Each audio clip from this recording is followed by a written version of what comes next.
Now you'll meet a woman I've happened to know since I was 9 or 10 years old. Our families lived in University Acres in Baton Rouge, and I sold the surplus tomatoes that my father grew in his garden to neighbors. She was one of my many customers. Even then, I knew that she was unique. For example, they had a pet monkey. No one else had that. This week, I got reacquainted to talk about something else she's done that nobody else has. And I learned more about why, at 101 years old, Mrs. Julia Hawkins is one of a kind. I've written my life story, and I say it's been wondrous. What first strikes you about Julia Hawkins, born February 10, 1916, is that at 101 years old, she lives and moves unlike almost anyone her age, maybe even half her age. She describes her life as wondrous, and by all accounts, it has been.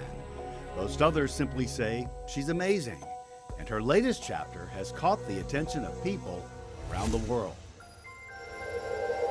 A 101-year-old woman, Julia Hawkins, making history for her age group. Let's cheer and clap as loud as we can to these. In just the past few months, the media has marveled at the great-grandmother and retired schoolteacher and natural athlete.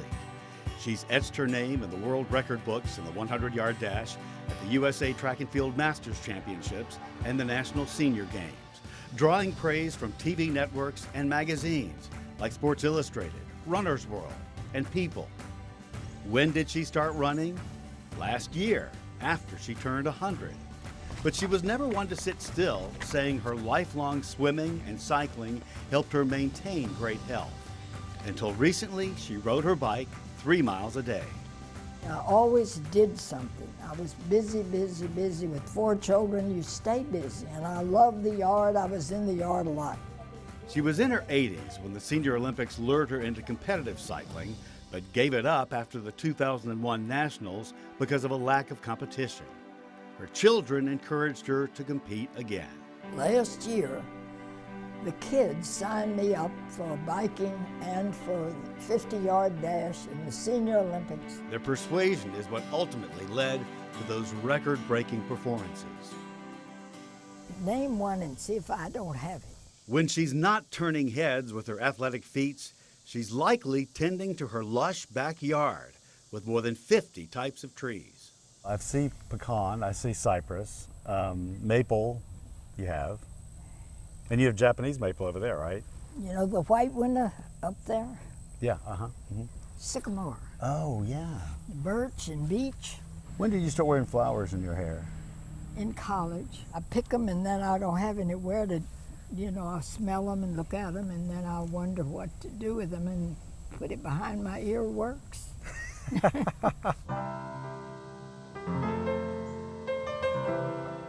If you have a secret to life, what would that be? Marry a good man, because I really think that life was so pleasant married to my husband for 70 years that everything was ideal.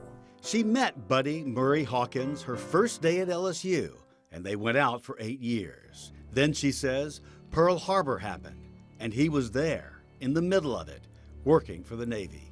I was fishing that day with his father in the river, and they called out and said, Pearl Harbor's been bombed, and it was so terrible. And it was 8 days before we knew that he was all right.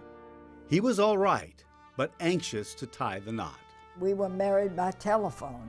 After the bombing, they wanted to send him out with the fleet.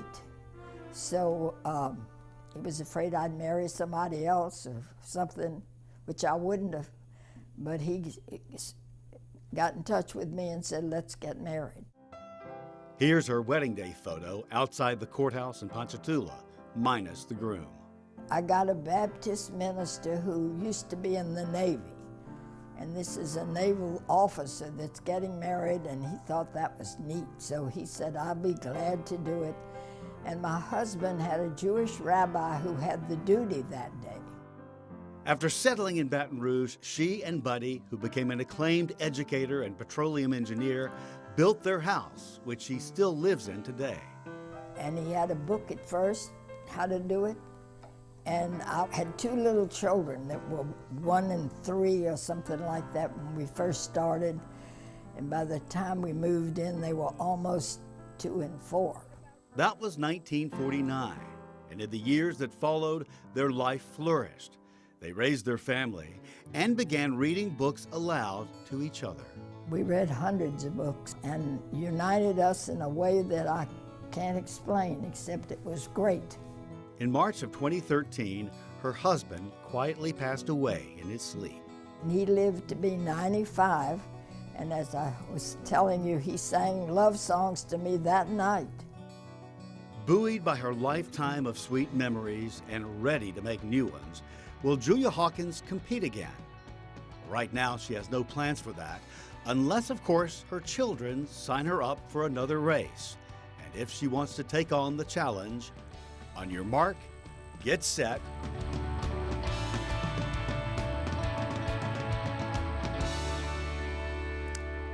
Wow. One other note, Mrs. Hawkins told me the only time she ever stopped moving was when she was a child and she got paid to be still. Her family owned a hotel and it was busy, and so she'd get in the way of all the people checking in, checking out. To sit still, her parents paid her a nickel.